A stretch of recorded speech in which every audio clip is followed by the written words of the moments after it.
Hey guys, this is Mr. Breen, and in this video I'll be talking about the usage of the genitive case in Greek. Let's go ahead and take a look at some example sentences in Greek. The first sentence is makros esti ha tu anthropou oikos, or the house of the person is large. Our second sentence is ton tu despotu doulan kalo, meaning I call the slave of the master. And the third sentence is he haorte he tu Dionysu makra esti, or the festival of Dionysus is long. Notice a couple things about the genitive use here. First, they tend to modify nouns, so we have ha oikos being modified by tu anthropou. Which house is it? It's the house of the person. In the second sentence, we have tu despotu modifying ton doulan. Which slave is it? It's the slave that belongs to the master. Finally, we have he haorte he tu Dionysu. Which festival is it? It's the festival of Dionysus. Notice too that this tends to translate into English with the word of, or with an apostrophe s. That's because the genitive often shows possession. Whose house is it? Who possesses the house? It's the person that goes in the genitive. Whose slave is it? It's the slave of the master, and the master goes in the genitive. Whose festival is it? Oh, that's a little more tenuous, but it's the festival of Dionysus. Sometimes we say that the genitive gets a free of.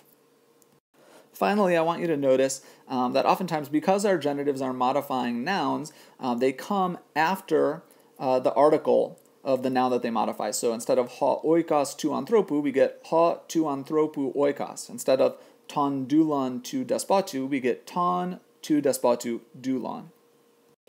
But we can also just double the article and then put it after that one. So he haorte, he tu Dionysu. In other words, the festival of Dionysus.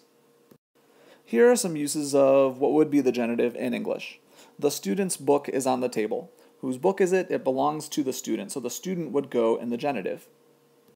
The room of the Latin teacher is down the hall. Whose room is it? It's the room of the Latin teacher. This would go into the genitive. The portrait of the artist as a young man is attached to the wall with a nail. So of the artist would go into the genitive case. Now notice, for later on anyway, that this is actually not a possessive thing. The artist doesn't necessarily own the portrait. Okay, it's just a portrait of him. In other words, it's a portrait depicting him. This use of the genitive is what we call the objective genitive. In other words, the artist, which is the thing going in the genitive, is actually almost like a direct object. Someone portrayed the artist, so it is a portrait of the artist. Here are a few more example sentences in Greek. The first sentence is tein tes haortes archein athalusi theorein, or they want to watch the beginning of the festival.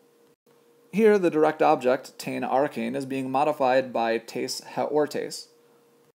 Notice the beginning doesn't belong to the festival. This is not a possessive genitive.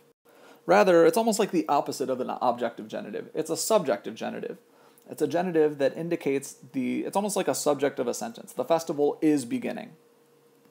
In our second sentence, we have ta tonau turgon arotra pros te hode esti, which means the farmer's plows are near the road. This is a possessive genitive, so in English we can translate it with here an s apostrophe because it's a plural, but in Greek, ta arotra, the subject, is being modified by ton au turgon, which is the thing, the farmers, that possess the plows. In our final sentence, we have ton muthon ton tu luku phile, or she loves the story of the wolf. Here too, we have not a possessive genitive, but something like an objective genitive. It's not the story that belongs to the wolf, presumably. The wolf is actually the object of the story. Someone's telling a story about the wolf. But here again, you can see that we can say ton muthon and then double the article and then put what is going to modify muthon after that doubled article. Ton muthon, the story, which one? The story of the wolf. So take this opportunity to get some practice. Go ahead and translate these sentences into English. Pause the video for now. In a couple seconds, I'll put the answers up on the screen.